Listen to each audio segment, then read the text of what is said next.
Ladies and gentlemen, as we begin our services here this afternoon, we would kindly ask if everyone would please turn off or silence all electronic devices. Thank you.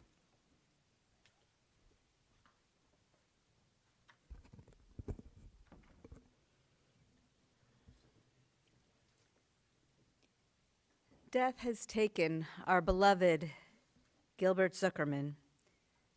Our friends grieve in their darkened world. In their silence there is lamentation, in their tears there is loneliness. Lost in their sorrow, may they find the presence of loving friends. Hear them, O God, be with them. For Gil's love that united us in life and which death cannot sever. For his companionship that we shared along life's path and which continues through the tenderness of memory. For the gifts of his heart and mind that brought us joy and happiness and is now a precious remembrance. For all these and more, we give our thanks to God. In this time of grief, we listen to the voice of our sacred scriptures that brings us the ever-new message of God's nearness. It tells us of our kinship with the Creator, in light as in darkness, in joy as in sorrow, in life as in death. Adonai ro'i lo echsar binot deshet yarbetzeni, al mei menuchot yenachaleni, nafshi yishovev yancheni v'maglei tzedek lema'an shemo, gam ki elech b'geit sal mavet lo irara, ki ata imadi, shiftecha u'mishantecha, hema yenachamuni, ta'aroch lefanai shulchan neged tzorarai, tishanta v'shem roshi kosi rivaya, ach tov v'chesed yirdafuni kol yemei chayai, v'shavti b'veit Adonai le'orech yamim. If you know the words of the 23rd Psalm and would like to join with me, please do so. The Lord is my shepherd, I shall not want. God maketh me to lie down in green pastures. God leadeth me beside the still waters. God restoreth my soul. God leadeth me in the paths of righteousness for God's name's sake. Yea, though I walk through the valley of the shadow of death, I will fear no evil, for thou art with me. Thy rod and thy staff, they comfort me. Thou preparest a table before me in the presence of mine enemies. Thou anointest my head with oil. My cup runneth over. Surely goodness and mercy shall follow me all the days of my life, and I will dwell in the house of the Lord forever.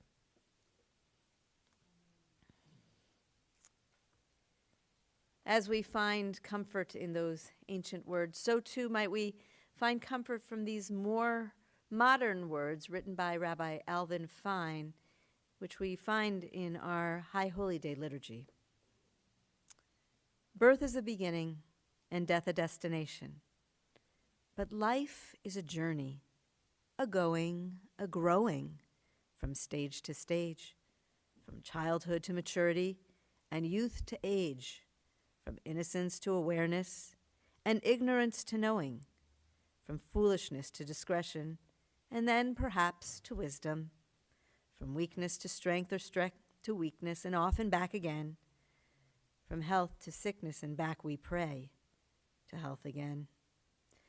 From offense to forgiveness, from loneliness to love, from joy to gratitude, from pain to compassion, and grief to understanding, from fear to faith, from defeat to defeat to defeat, until looking backward or ahead, we see that victory lies not at some high place along the way, but in having made the journey, stage by stage, a sacred pilgrimage.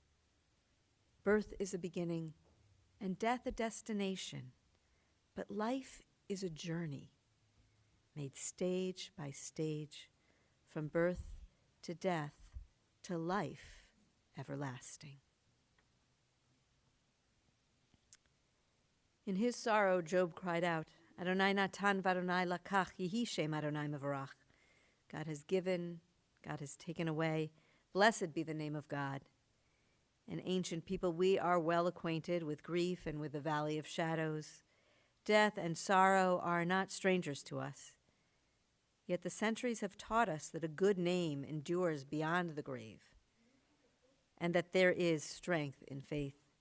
With Job, we say, Adonai Natan, God, you have given. You gave us a loved one who will not be forgotten. For all that was good and enduring in Gil's life, we offer the deepest thanks of our hearts. Adonai Lakach, God, you have taken away.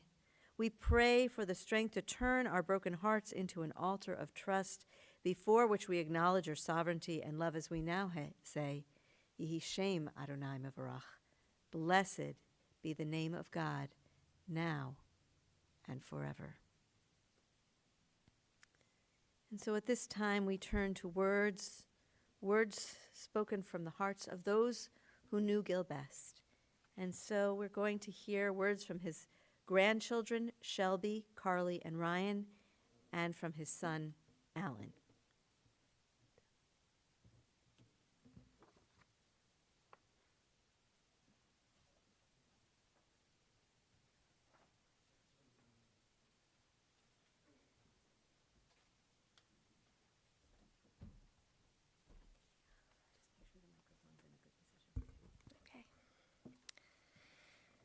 Hi, everyone. Thank you for coming.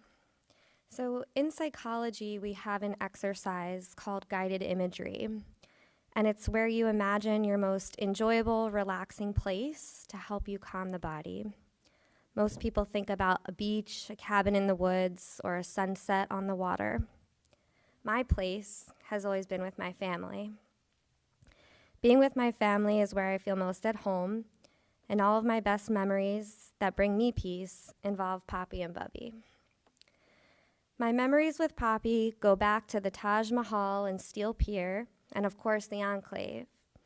It brings me joy remembering the beach and the pool, riding the rolling carts on the boardwalk, walking to breakfast, and then going to play games at the arcade. Lunches in Gardner's Basin, and getting my boating license so I could be Poppy's first mate on his boat Crabs Away. I remember going up the escalator with Poppy to the restaurant in the Hilton and playing our word game Ghost with everyone. Poppy taught me how to play the spoons on my knees. He taught me how to trick people by asking them, how do you fit 10 horses in 9 stalls? And he gave me the confidence to sing American Pie and Come Monday for karaoke in front of a bunch of adult strangers at the Hard Shell when I was 11 years old. He also enabled my love for rainbow sodas at the Hard Shell, and I think back fondly to helping to hostess there and eating endless crabs and oyster crackers. Holidays with family were also some of my favorite memories, especially at Surrey Place.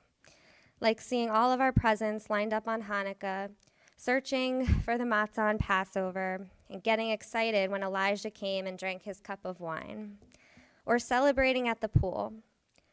Poppy had the coolest pool and slide, where Uncle Scott and Dad taught us to slide bare ass so we'd go faster, or laughing while we changed into our clothes and mooned the Denkins. We were always laughing when Poppy was there. I remember running around Poppy's house with Ryan and Carly when they were little, screaming cheese power and laughing in the kitchen.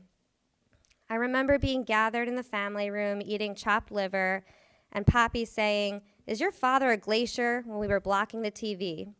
Or Poppy telling us to, "Look who it is," no one you know. The other day I lifted up one of the kids and said, "You ain't no lightweight," and realized that was also a Poppyism. Poppy was at all of my dance recitals, soccer games, pre-trick-or-treating pizza parties, graduations, and he even helped with my makeup birthday party when I was little. He was my go-to when I needed to be picked up after fighting with friends down the shore, and he was the first person I called when I needed a listening ear. Anyone who knew me and Poppy knew we had a very special bond. After all, he's the reason I'm here. If he hadn't told my mom to think pink on her way to the hospital to give birth, I would have been a boy named Sheldon, as Poppy joked. We always laughed at me putting on Poppy's glasses at Uncle Scott's wedding and telling everyone, "Hi, I'm Poppy. I wear a hairpiece." Poppy was the life of the party, and as our family patriarch, he set the tone of the importance of family. It wasn't a family gathering if Poppy wasn't on the couch eating ice cream while Aunt Vicky was cracking his fingers with Bubby yelling, "Stop it!" in the background. My bond with Poppy went beyond our love for Family Feud, 2Js, and Lefties. I think intuitively, ever since I was little, I've always been scared of losing Poppy, which is why I always begged him to be healthy. I've always been drawn to Poppy, and I could never imagine life without him. I used to fly to Florida to visit him, and I'll never forget our infamous trip with Bubby, Poppy, and Aunt Vicky when we took a 27-hour train ride to Florida. Poppy is the reason I wanted to go to school in Florida, and I'm grateful that I was able to share those years with him.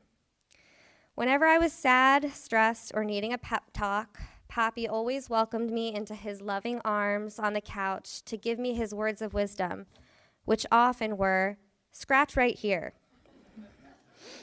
I will forever cherish my amazing memories with Poppy and the positive impact he had on my life.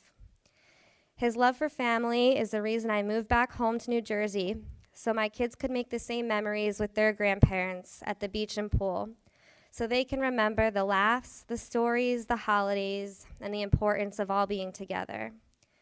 So they could learn the 3 lessons that Poppy instilled in me.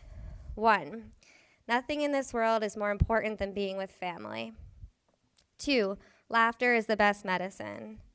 And 3, if someone bothers you, tell them to kish me tuchas. I'm imagining Poppy saying, "Oh, wrap it up, would ya?" So I'll end with this.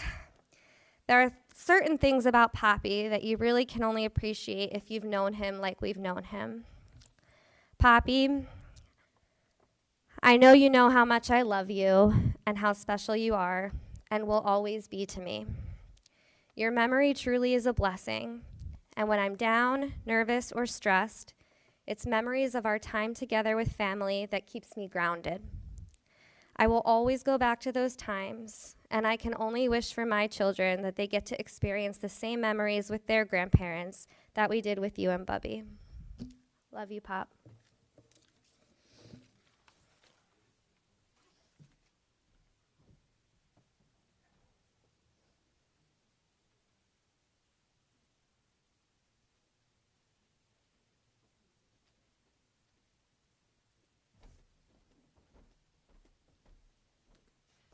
Hi, everyone. I appreciate you all gathering here today to honor my Poppy, Gilbert Zuckerman. My Poppy lived an amazing life. He was one of the most selfless people I knew. As many of you know, my Bubby and Poppy moved to Florida to help out with my dad with raising my brother and I when my parents got divorced. I was not a part of this conversation, but knowing my Poppy, he did not even hesitate to say yes and move across the country out of a state he lived in for most of his life to move in and help raise us. He became a second father to me. Sorry. My Poppy was my biggest cheerleader. He would wake up at 5 o'clock in the morning and drive me to my ice skating practice and pick me up from school and take me right back to the rink. He stayed and watched every single practice. He was right there at every single competition cheering me on. All the other ice skating girls had their skating moms, and I was lucky, and quickly he became known as the ice skating Poppy. I don't know too many people who would willingly choose to give up their retirement after working as hard as my grandfather did all those years to sit in a freezing cold ice skating rink when they easily could have been on a beach or fishing. I will be forever grateful and fond of these memories we shared together. My Poppy always had a smile on his face and lit up every room he walked into. He was always the life of the party, making friends with strangers anywhere we went. He helped shape me into the woman I am today, and I am forever grateful for him for that.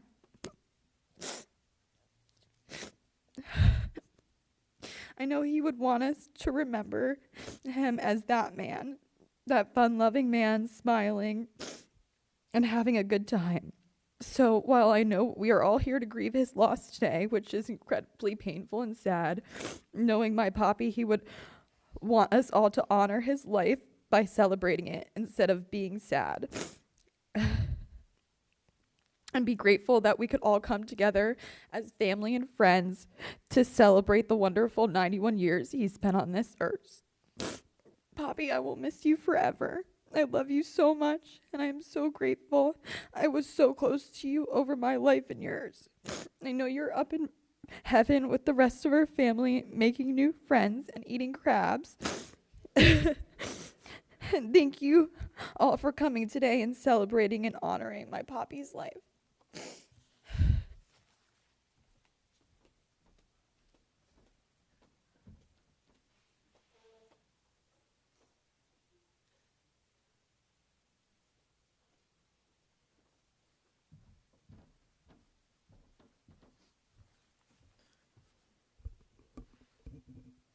Thank you all for coming today to mourn the loss of my grandfather. Okay, thank you. My grandfather, Poppy, was an amazing man. Like my sister said, they moved down from the retirement to raise me and my sister, and I couldn't be more thankful for him, for what he's done for us and this family. Back in the day, during my teenage years, my grandpa had to deal with my teenage angst, and we used to argue a little bit, but everyone would always say, he used to always call me and worry, where are you? I'm with my friends. And everyone used to say, don't take that for granted. And I did at the time. Now, I'd give anything to have him call me when we're done.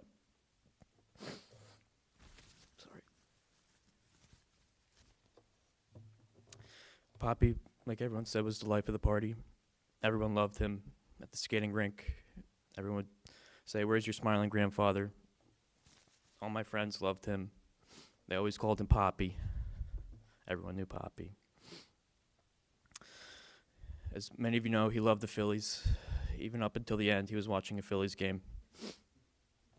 And now I say, he has the best seats in the house. My grandfather used to always say something. It was like his motto. He said, "Red skies at night, sailors delight. Red skies in the morning, sailors take a warning." So, Poppy, I wish you red skies at night. I love you, Poppy. Thank you.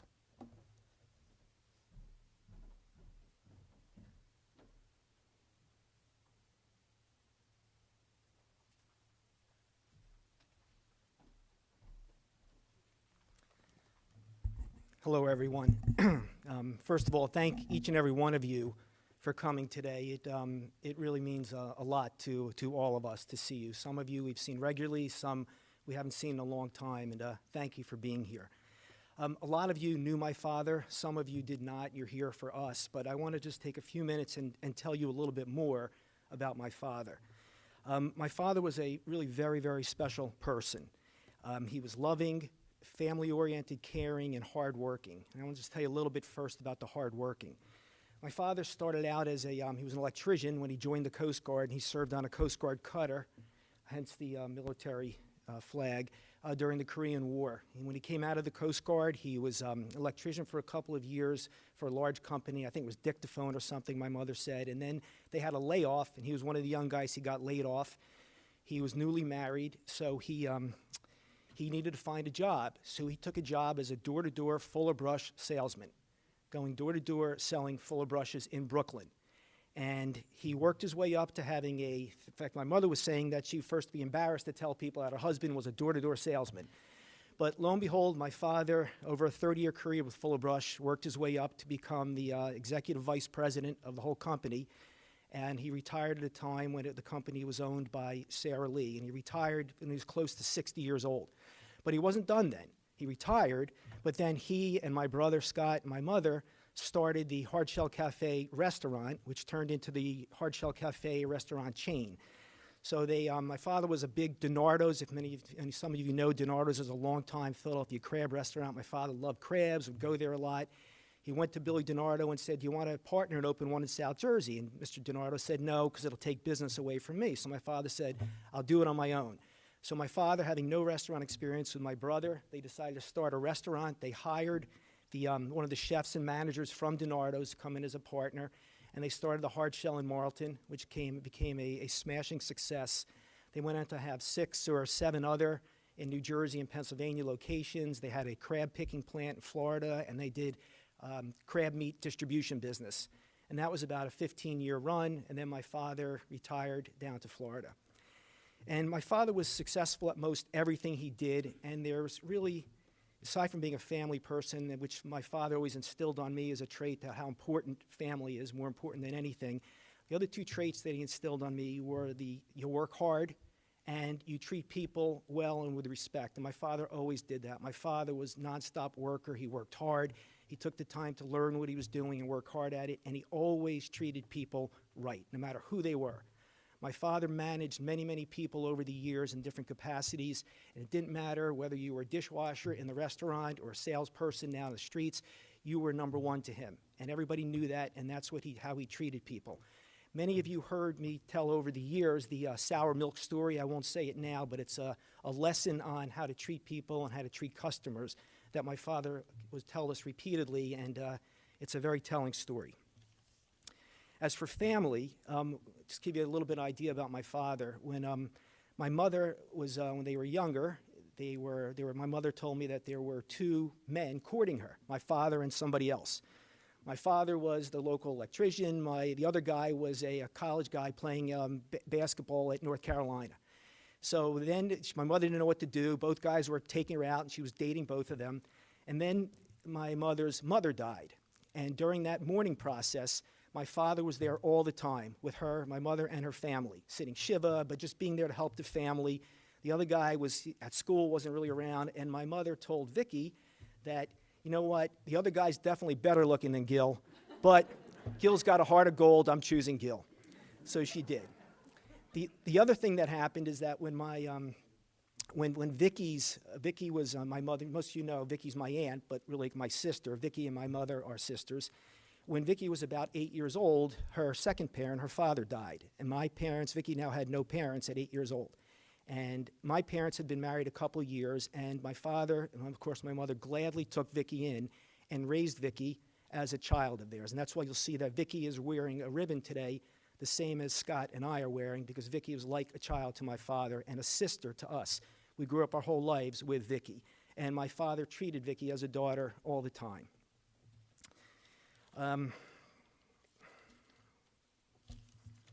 father was a jokester. You've heard some of the stories about the jokes that he would tell. I'll give you 2 quick stories. He would tell people to call him Gilly from Philly. He was never from Philly, but he said Cherry Hill's close enough. So we would just let people know that he was Gilly from Philly. And the other thing, I'll give you another example. We used to go on vacations fairly often, and one of our favorite spots that our parents took us to was the Bahamas, for whatever reason. And the Bahamas have an annual festival called Junkanoo. It's very similar to our mummers. It's once a year, and they dress up in costumes, and they sing and dance. And my father, on more than one occasion, right, Debbie, would be there in the hotels, dancing and singing the Junkanoo with the rest of the Bahamians. That was my father. And we mentioned, too, that it's probably, we think that my father's in large part responsible for Shelby being a girl. The Think Pink, you heard that. I remember when Debbie and I were getting in the car to go to the hospital to deliver Shelby, my father and mother were watching Andy, and my father would be screaming out the door, "Think Pink," as we're driving away. So it worked. My father, you heard, loved crabs. For whatever reason, he was a big hard shell. He loved crabs. He loved eating clams. Hold your ears, because I know it's not kosher.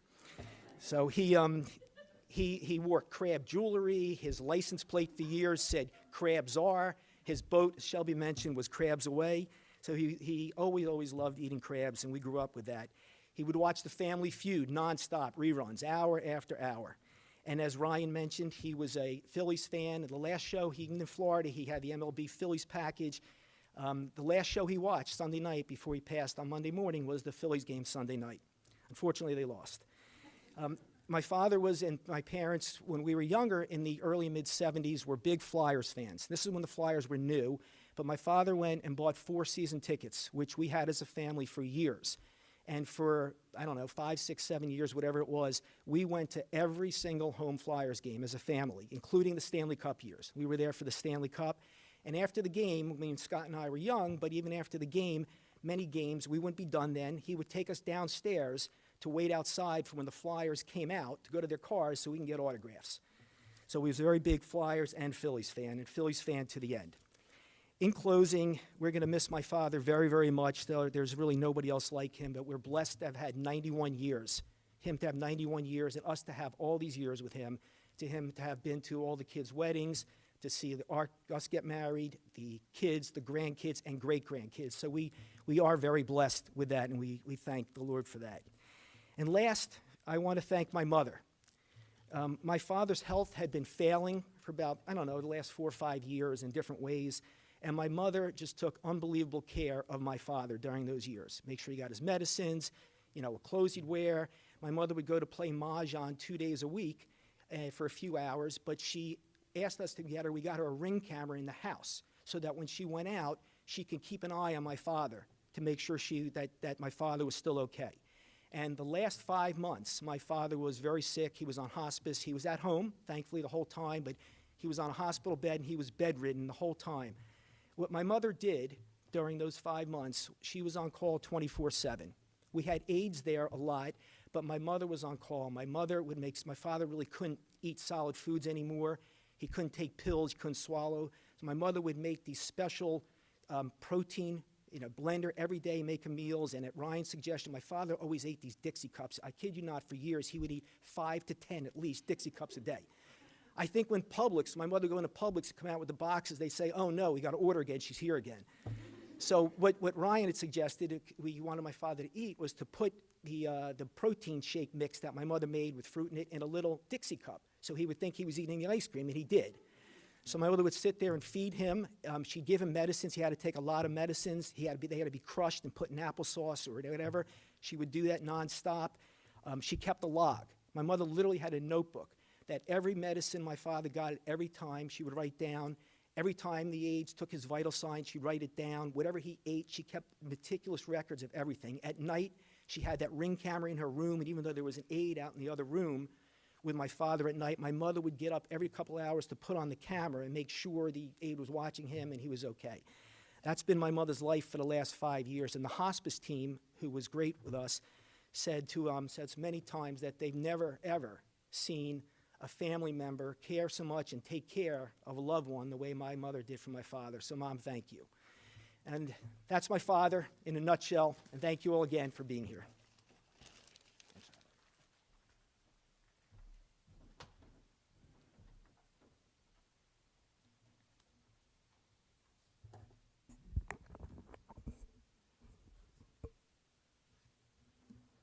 Thank you, Shelby, Carly, Ryan, Alan, because those are the words that came from the people who really knew Gil.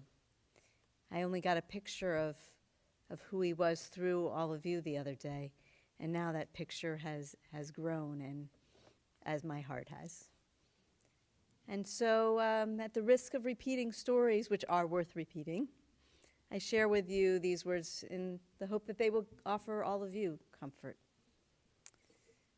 Right now in the Jewish calendar, we're at a special period in the cycle of the Jewish rhythm. We're in the 4th of 7 weeks of consolation between the observance of Tisha B'Av, which commemorates the destruction of the first and second temples in Jerusalem, and Rosh Hashanah, our Jewish New Year. And during these 7 weeks, Jews read a special series of texts in our Haftarah, the prophetic weekly portion, which comes from the book of Isaiah. And as Jews around the world receive comfort at this time of year, so do those who are close to Gilbert Zuckerman need comfort. We're saddened by his loss, but may we also be consoled by recalling some of the memories we experienced with him. And as we've heard, with that sense of humor, some of those memories turn into smiles and even laughter. For Gil was a beloved husband of Rita, loving father of Alan and Scott and then Paula, and like a father to Vicky, as he remained close to Debbie and Heidi. He was a cherished grandfather of Andy, then Tamara, Shelby, then Peter, Carly, and Ryan, and an adoring great-grandfather to Jordan, Morgan, Wesley, and Dylan. He was a devoted family member, loyal worker and trusted friend, and Gil will be dearly missed.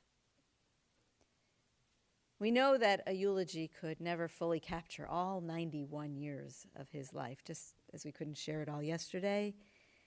But I share with you these brief words with the hope that they may offer some highlights, which we may have already heard and are worth repeating, of Gil, who he was. And in that way, my words might also give you comfort during your time of loss. Gilbert was an only child, born to Sidney and Esther Zuckerman, Zichronam Livracha.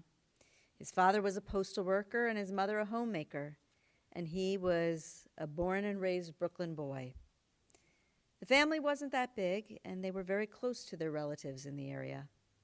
Following high school, Gil went to college for 1 year before he joined the Coast Guard, as we learn, where he served as an electrician during the Korean War. He felt it important to serve his country in this way. After the war, he entered the business world. We learned working as a door-to-door salesman at the Fuller Brush Company, and his friendly personality was just perfect for him in this role. He worked hard, and his dedication saw him rise to that position of Executive Vice President of Sales. He was able to retire from Fuller Brush, but he wasn't done with work. So with those other family members, Scott, Rita, he opened that restaurant called the Hard Shell Cafe. Why? Why hard shell? Because of his love for crabs and clams. And what a joy to him. He wished to bring that joy to others. Hard Shell Cafe customers loved the restaurant, and they loved Gil. Often when long lines of people formed outside the door, Gil enjoyed going outside, greeting the soon-to-be diners, schmoozing with them, and serving them free food like crackers. The success of Hard Shell grew to become a chain of restaurants, as we know. And by this time, Gil had moved to southern New Jersey. With his move came a shift in loyalty, right? He introduced himself as Gilly from Philly, and he realigned his allegiances with the Philadelphia teams, especially the Phillies and the Flyers. And if he couldn't be at the games in person, then he aspired to watch each game on television. And when the time to move on from Hard Shell arrived, Gilbert went down to Florida, where there he would retire and be with the other half of his family. While Gil was very dedicated to his work, more so was he devoted to his family. He met his beloved Rita on a blind date. I didn't know about the competition between the two later on, but this is how I heard the story of how they met. There were a few couples, a few of you, fixed up and going out together one evening, and that's when you and Gil met, except for you each were with a different person on a date. And so, Rita, you checked in with your friend who was Gil's date at the time just to make sure it was okay, because it was a couple days later that Gil called you and said, "Will you go on a date?" And you said yes, because she said yes, and you all remained friends and continued to tell the story and the humor that surrounded this story. Rita, you described Gil as a wonderful husband who supported you and the family in such a way that you never wanted for anything. And you, in turn, took great care of Gil. And we heard how you did that over the last 5 years, and especially the last 5 months. You two were married for 67 years, knowing each other for close to 70 years. That's an amazing relationship, and you two are a role model. Gil was a loving father to Alan and Scott. And you remember when you were younger how your father may have traveled with the Fuller Brush Company during the week, but he more than made up for it on those weekends. He served as your coach for multiple sports and teams, and he got up early in the morning and schlepped you wherever you needed to go. He was really supportive of all your endeavors throughout life. And he was like a father figure to Rita's sister Vicky. And you will remember him not just as another relative, but that man who was like a father to you and raised you right alongside Alan and Scott. And Paula, you also remember how welcoming Gil was when you came into the family. Gil was also a cherished poppy to Andy, then Tamara, Shelby, then Peter, Carly, and Ryan. You remember those special times you spent with Poppy and Bubby, and he came to all your events and games and shows and competitions.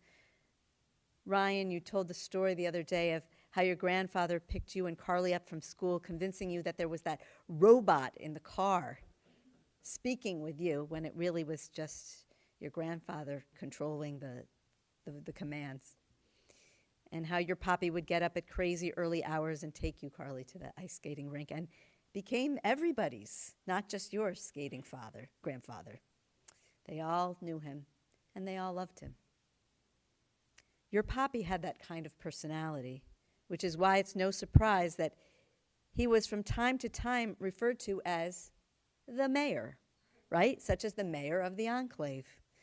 When they lived at the enclave near the boardwalk, Gil would go out and he would greet everyone as if he were the mayor, and he endeared himself to all passers-by, whether he knew them or not. He was an adoring great-grandfather of Jordan, Morgan, Wesley, and Dylan, and what a lovely legacy he has left.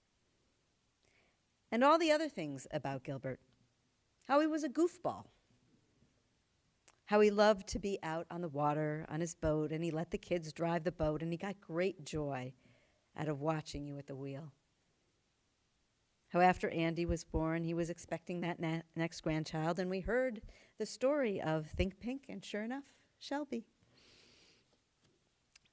How Gilbert was not only friendly, he was a loyal friend with his group of Brooklyn buddies that made up the Hearts Club, as they called themselves, friends for 80-plus years. How while he was not a frequent synagogue goer, he was proud of his Judaism. He celebrated the holidays at home, raised his sons with Jewish traditions to pass on to their families. And how he was so kind and caring and had a great sense of humor. And all the other things about Gilbert Zuckerman that would take about another 91 years to tell. While these last 5 months and 5 weeks have been difficult for Gil and the whole family, there is comfort knowing that he died peacefully, surrounded by loved ones of his family. And these past months are only a sliver of what was a long and joy-filled life. As we work our way from Tisha B'Av to Rosh Hashanah, during these weeks and days of memory and recollection, let us be comforted by the thought that although he is no longer with us in this world, something of Gilbert Zuckerman lives on in each one of you, and in the hearts of all who knew and loved Gil. O God of comfort, comfort us now, and help us to keep alive the memory so dear to us in Gilbert Zuckerman. And let us say, Amen. We pause now for a moment of silent meditation and reflection where each of us might recall a memory that we shared with Gil.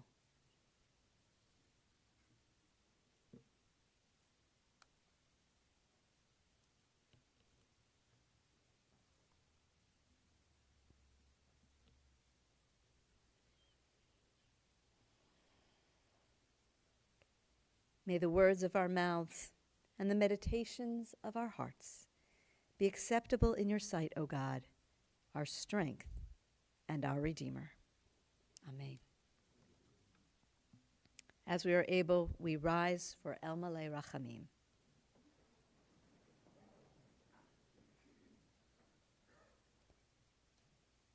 El Malei Rachamim, Shochein Bamromim, Hamitzei Menucha Nechona, Tachat Kanvei Hashchina, Im Kedoshim Utehorim, Kezohar Harakia, Masirim, Et Nishmat Gershon Yosef ben Shabtai ve'Esther, shehalach le'olamo. Baal harachamim yasdirehu beseter knafav leolamim. Bitzur yitzur hachayim et nishmato Adonai hu nachalato v'yanuach b'shalom al mishkavo v'nomar Amen. Compassionate God, eternal Spirit of the universe, grant perfect rest in your sheltering presence to Gilbert Zuckerman, our loved one, who has entered eternity. O God of mercy, let him find refuge in the shadow of your wings, and let his soul be bound up in the bond of everlasting life. God, you are his inheritance. May he rest in peace. And let us say, Amen.